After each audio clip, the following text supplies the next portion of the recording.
All right, so let's take a little bit about Ethereum staking from our perspective as a professional staker. I will give you a short introduction about me, about Blockscape, and then we will jump straight into our staking setups at Blockscape. I will also have some best practices for you if you are a solo staker, and also give you some advice if you are not yet a solo staker to become one.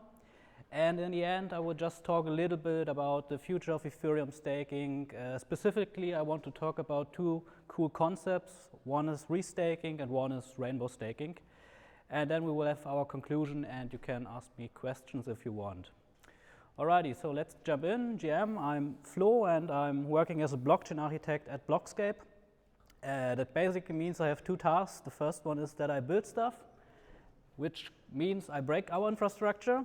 And the second one is I support our DevOps team and fix the stuff I've broken before, basically. Okay, and who's Blockscape? So we are a small team based in Germany and Switzerland. Our main business is being a validator in blockchain ecosystems. We are active in Ethereum and in like 15 other Cosmos chains.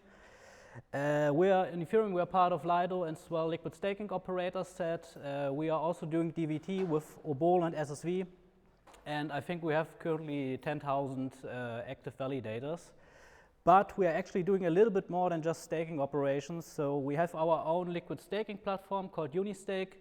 It's based on Stakewise v3 setup. So it's a pretty cool concept actually, because everyone in this room could basically spin up their own liquid staking token with Stakewise solution. We also built a UI for Gravity Bridge, that is a bridge between Cosmos and Ethereum.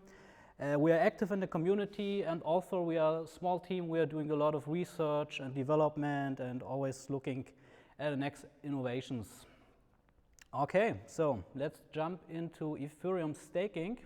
So, I mean, we all know probably that staking is a core functionality in a proof of stake blockchain, seems reasonable. And maybe we are all aware of the blockchain trilemma. Basically, that means that's pretty hard to achieve a system that's scalable, secure, and decentralized all in the same place. So you could always reach security, scalability, but then decentralization is very hard to get there, and all the other corners like that. So Ethereum is doing this pretty well in our opinion, but there are some centralization risks. So one is the LST and SEX clumping, basically. And as a professional staker, we are kind of part of this. There is that MEV builder centralization, and we also have that client centralization. But luckily there, as Max already mentioned, it's getting a little bit better. The consensus side looking already pretty okayish. And the execution client, yeah, I mean, Geth is one big issue here. But I think that's something we all can actively work on, and we as an operator, for example, do this. We moved mainly to Nevermint and Besu, and are still moving our Geth setups to other execution clients. There's also Reef. That's a new execution client written in Rust, made by Paradigm. That's pretty cool. And yeah, that's something we can actively work on. And yeah, regarding this LST and SEX clumping, I will actually come to that in the end with rainbow staking, which might be a cool concept against this. Okay, so then let's jump in our staking setups. So from a basic perspective, how is a basic or a general staking setup look like? We have our execution clients that could be Geth, Nevermint, Besu, Reef, or whatever. We have our beacon client, which could be Prism, Lighthouse. And if we want to run a validator, we also need a validator client, which could, it basically often comes delivered or packed with the beacon client. But theoretically speaking, you could also mix and match between a different validator client and a different beacon client. This is also the place where your validator key would be normally stored, and then nowadays you maybe would like to run MEV boost. That means you will be connected to MEV relays. And one simple improvement you could add to the setup is a Web3 signer. A Web3 signer is basically like, so it comes with a database, with a Postgres database, and it basically moves that key from here to there, and it makes the key management a little bit more easy. There will be a connection between the Web3 signer and API connection and the validator client, and it generally is a little bit better. You could also move that Web3 signer outside of your main validating setup so that it's, for example, an offline system and only connected to your main staking setup. That would also be possible. But at Blockscape, we are doing things a little bit different. So most of professional stakers do this, but we're using threshold signature schemes for our signing. So that means, again, we have our basic setup and we have that Web3 signer. But now we split basically the setup in other clients that are called Dirk. And each Dirk client is using, so they're using, the cool thing in the beacon chain is you have that BLS schemes and they support Shamir secret sharing. So you can just split your key in a similar fashion how DVT works. And then you also need a validator client replacement. The solution is called Vouch, and all the rest is basically the same. And Dirk and Vouch is a software solution that's made by Attestant, and it's pretty cool because it allows threshold signing, so you do not need to store your validator key in one place. Instead, you just have the key shares on different Dirk instances in this case. You can also choose different threshold schemes, so you can do 2 out of 3, 3 out of 5, etc.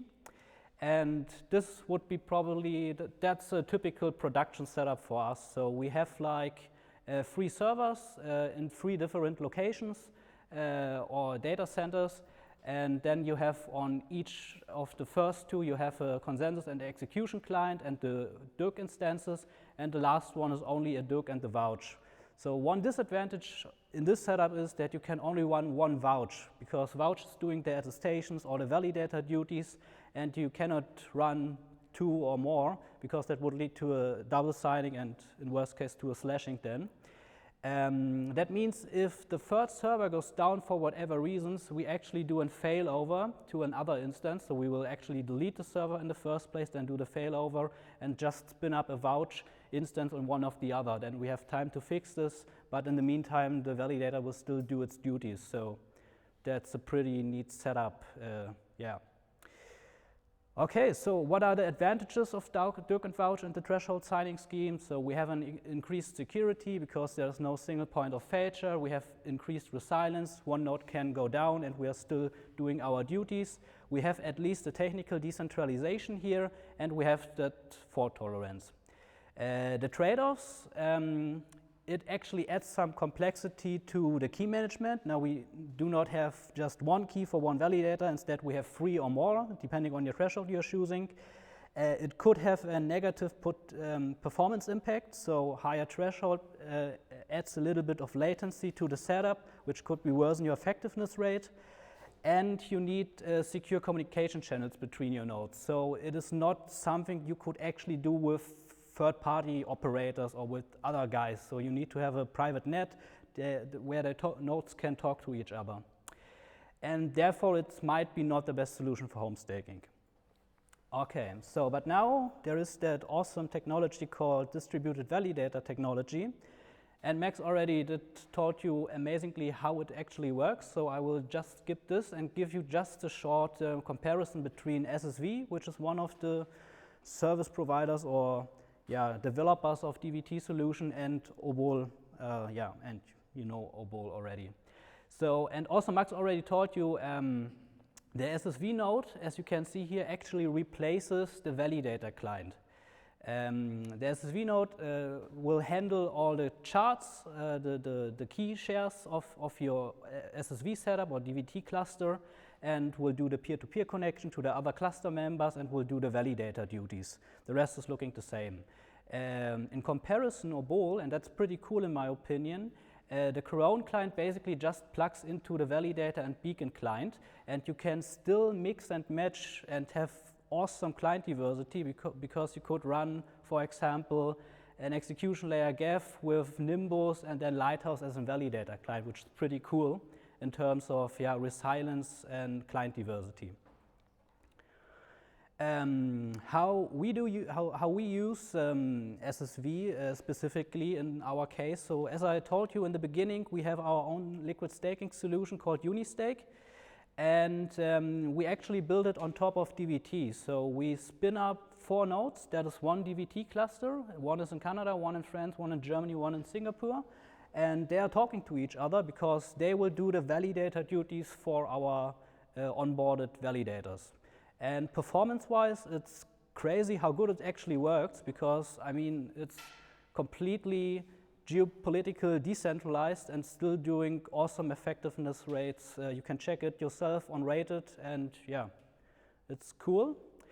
And another way we use it is we spin up clusters with other node operators so that you do not just have that geopolitical decentralization, but actual decentralization in terms with the entities you stake with. So here you can see that's a cluster of 400 validators, and the staker, he or she, just choose this random validators in this set, and we are doing the validator duties with this random, or not random, but with this node operators here. And that's also pretty cool because now you do not need to trust one entity.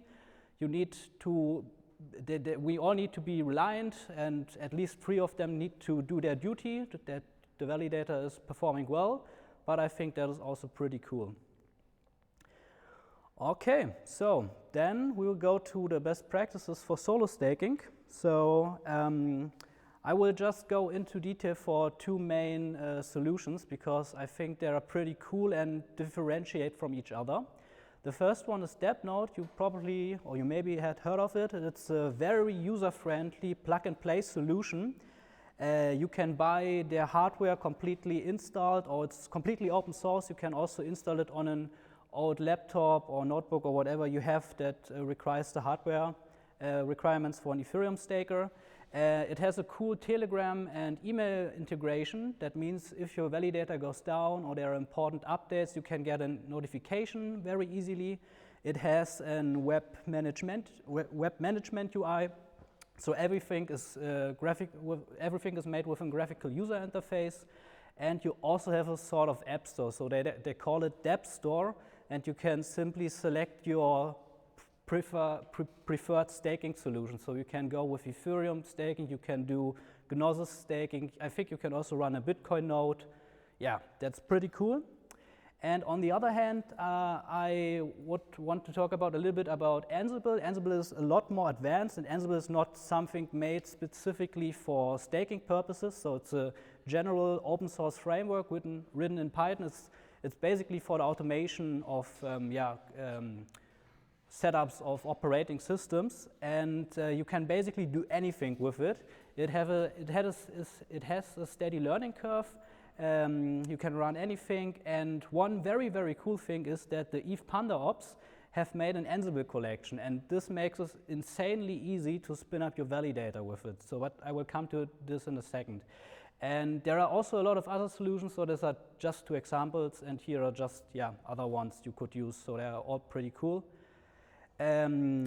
Just 2 screenshots for DebNode. So this is basically how it looks like. This is from one of our colleagues. He's running in DebNode at home. Here you can see he's basically doing Gnosis chain validation. You can see how the client is working, and here's also the Deb store where you can, for example, also go with Rocket Pool staking. You can click on Get, and then you have a cool installation wizard, so it's extremely simple.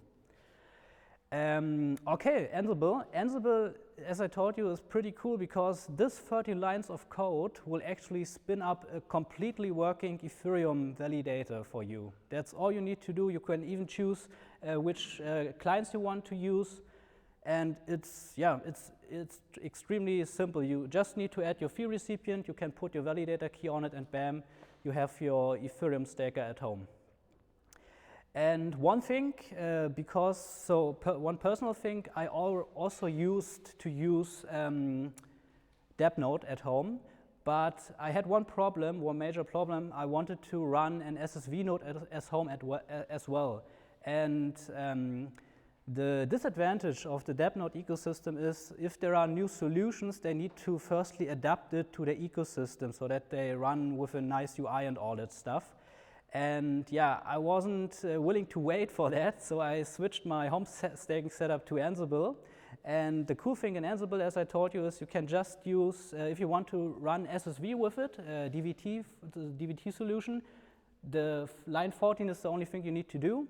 You need to configure the SSV keys, okay, but that's all described in our repo. So this repo is open source. You could use it if you want to do it on your own. And with this, you have a DVT node at home in like seconds, and that's pretty cool in my opinion. And one approach you could follow with this is to set up a multisig like Safe with your friends.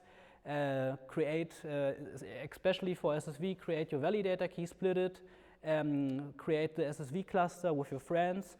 And one cool thing in my opinion also is that you can add an institutional or professional staker to your setup. So that would basically look like that. That's the SSV UI.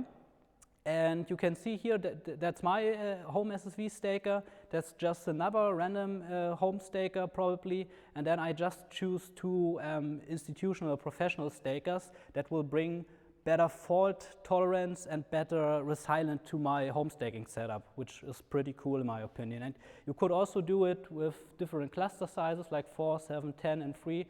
And depending on the size, you have different fault tolerances. So here in 4, it's 1, 2, 3, and I think 4 then, yeah, probably. Okay, some tips for monitoring and alerting at home. So I would always suggest to keep it simple but functional. As I mentioned, you can just, if you're going with DevNode, you can just use their Telegram email notification. That's awesome because you know your validator is doing attestations, you get a block proposal and you are happy, or you get a notification that your validator is down and you're not happy probably. You can set up DMS, that is the monitoring system of DevNode. It's also plug and play, you can just install it and everything works. And in Ansible you can use Grafana and Prometheus. For Prometheus, that's the monitoring service basically. There's also an Ansible playbook made by the Eve Panda Ops, so it's also very plug and play-ish. And one thing that's also pretty cool is the Beacon Chain app. It's free to use. I think it's free to use for like 100 validators, but I think if you have more than 100 validators, you could buy the app probably. And you get, with that app, you get basically notifications of the monitored or of the of selected validators you want to monitor. And that's also pretty cool, but because you most likely have your mobile phone with you all the time, and then you know what is going on with your validator. And one very exciting networking tip. So I had this problem on my own. So it's very simple, basically to fix, but very, very unfortunate if you do not know how to fix it. If in your home routing device, you probably have that option to enable universal plug and play, or in short UPnP protocol, that basically will help the client software of your staking server to automatically fetch the port forwarding to the outside world, so that you have the connection to the other peer-to-peer nodes and so on. And that will improve your validator performance and your peer discovery extremely. And the second part is a little bit depending on your internet provider, but we recently moved in Berlin, and our new internet provider did not assign us a public IPv4 address. So the only thing I need to do, and it was free of charge as well, I need to call him or her and told them, yeah, I want to have an IPv4 address. 5 minutes later, I was assigned a new address, and bam, my peer discovery went all the way up. So that's also a very important thing. You can check it at home, and yeah, if you want to run a home staker, that's probably a very good starting point, or you can look this up and fix it probably at your home.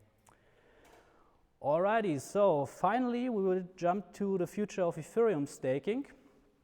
And as I told, I have two topics. The first one is restaking. So restaking is a pretty cool concept. The ELI 5 would be that you can reuse your staked ETH in other services outside of Ethereum. So you have your Ethereum blockchain here, and here are other services. So it could be everything. It could be Oracle services. It could be data availability. Yeah, probably anything you can think of. These services are called actively validated services, and yeah, as I mentioned, they live outside of the Ethereum blockchain most likely. And from a workflow perspective, so imagine you have your LST like Rocket Pool ETH or Lido ST ETH. You can just restake it into the Eigenlayer smart contract, so that means you will just deposit in the Eigenlayer smart contract. And from there on, you can delegate it to different Eigenlayer operators. And then the operator, and that's also one disadvantage in my opinion, the operator can select the AVSs he or she wants to secure. So you cannot directly choose the AVSs you want to support and want to give the security to. You can only choose your operator. You can undelegate and delegate to another one if you're not happy with the choices, but that's the current way how it works. And not only as an LST staker you can go live or restake your assets in Eigenlayer, but you can also do it as an Ethereum validator. That would mean you need to spin up a new validator, so you cannot use your existing one once, at least if you already have set your withdraw credentials in it, because you need to create an eigenpot address with the Eigenlayer smart contract and then put your withdraw credential to that eigenpot address. That will basically restake your 32 ETH in your validator, and then you can also delegate it to the operators. And then there's also the new cool thing around the corner called LRT, liquid restaking token protocols, like EtherFi, and they do basically the same thing, but instead that this is a validator, they have a smart contract, and the smart contract creates the eigenpot and then restakes the your ETH or your deposited ETH in the smart contract of the LRT protocol, and then it will also delegate to one of the operators. And here you probably have only the choice to delegate to a specific operator via a DAO vote or something like that, so depending on the protocol you are choosing, yeah. But in general, restaking could be very interesting. It will bring more risk to the staked assets, but it potentially will also bring more rewards to the assets, to your ETH, because you actually get the rewards from the services that are doing stuff here. So could be pretty interesting in the future, and we are looking into it as well. So for example, if you want to just play around with it, you can go to holeski.eigenlayer.xyz and just deposit your staked or your wrapped Ether in Holeski, for example, and have a look and feel how it will go on mainnet. It will probably go live in the next month. Okay.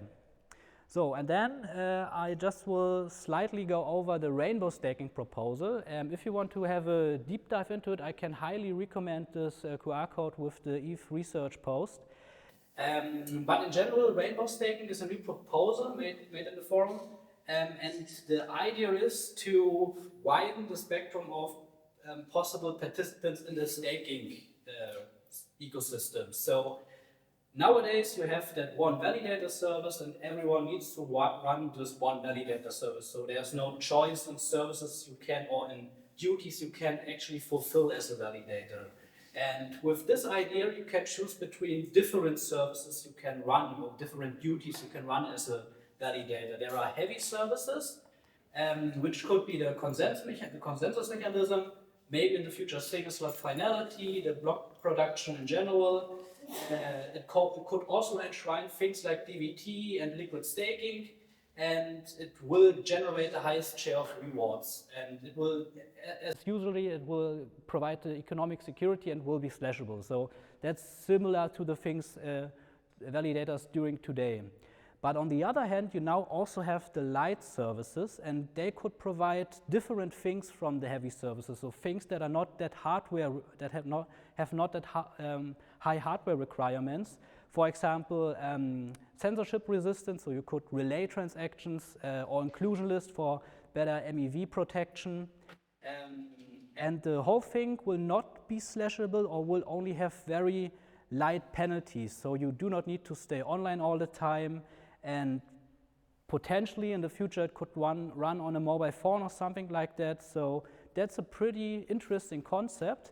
And on top of this, it also brings the concept of delegators to the Ethereum blockchain. So that you actively have a participant group that can delegate capital to operators that then will do the task.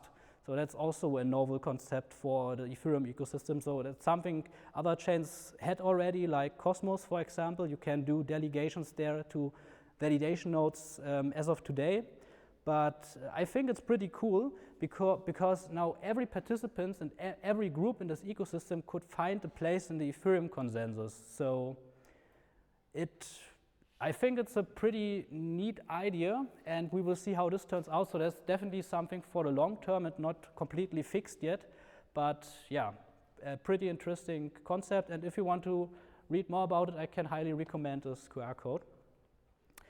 All right, so the conclusion, key points. There are exciting stuff happening, especially in the staking ecosystem.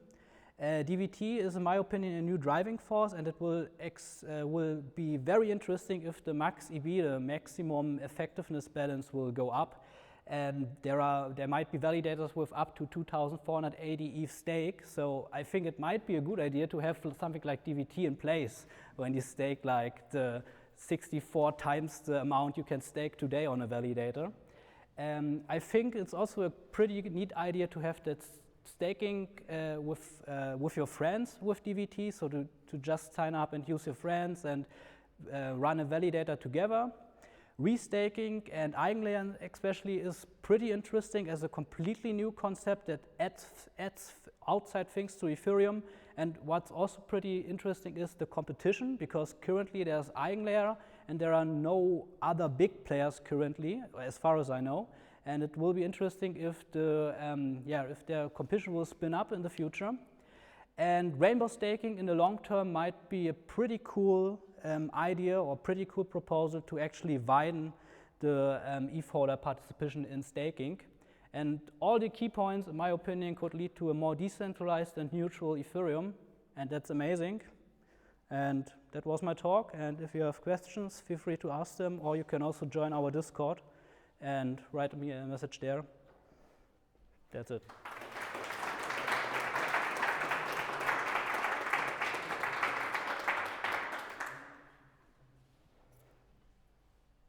All right, any questions? In the eigenlayer restaking thing that could you go back a sec? If you're an eigenlayer operator, is there a reasonable way you think you can diversify the risks of your AVS portfolio, like in the same way that the LSDs are diversifying risk with multiple validators? Yeah. So there was a lot of discussion ongoing about this. So one thing could be, for example, that you spin up one operator for a specific AVS, and then you can let the user actually choose which one he or she wants to delegate to. But one issue there is that as of today, there are quorums you need to fulfill to be an active operator in a set of an AVS. So you need, like, for example, you need like 2,000 or 200 ETH restaked on your operator to be active in the service, and that might be not possible then. So as of now, it would most likely be a discussion point of the operator. So for us, if we trust the service, if we like it, if we want to support it, and then we will go with it. Do you think the number of services will just increase also to a point where there's so much staked in the icon holder that you're so diversified across AVS that if there's a problem with one, sort of? Probably, yeah. That could be a possible way. Yeah. I mean, if you have like 2,000 AVSs connected, then you have a very diversified portfolio, and that could be also a way. Yeah.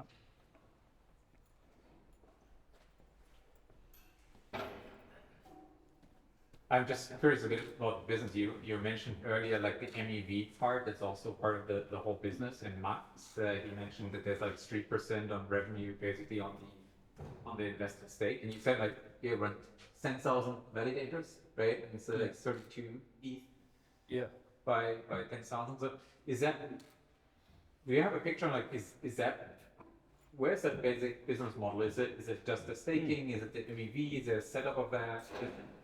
I'm trying to get a picture. Or is it even more? Because the eigenlayer seems to add even more on top. Yeah, so basically our revenue model is pretty simple. You stake with us and we take a commission of your staking rewards. That's it basically. And everything on top, like the eigenlayer stuff, that would be in the future something interesting, how we can get a share of revenue from that as well. But yeah, it's just the commission we take from you and that's it. Pretty simple. And if you buy Lido stake, you're actually paying. You're paying a little bit to Lido and a little bit to Blockscape. Yeah. Yeah, it's like 5% for Lido and 5% for us, I think, yeah. Is there anyone against the maximum effective balance, or is this something that kind of get pushed through pretty quick? That's an interesting point. I think there are still some open discussion points on how the slashing will happen to such a validator. Vitalik just recently had dropped a new post about how you could penalize the current set of 32 ETH validators that are running on one machine. Because if you see on a network interface or on a network view that a bunch of validators goes down at the same time, they are probably running on the same machine, and you could penalize them more than just one single solo staker who has running like one on his machine have a short downtime.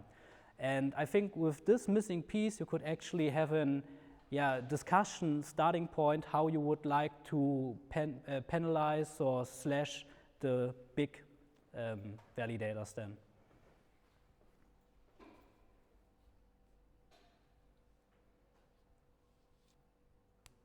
Okay.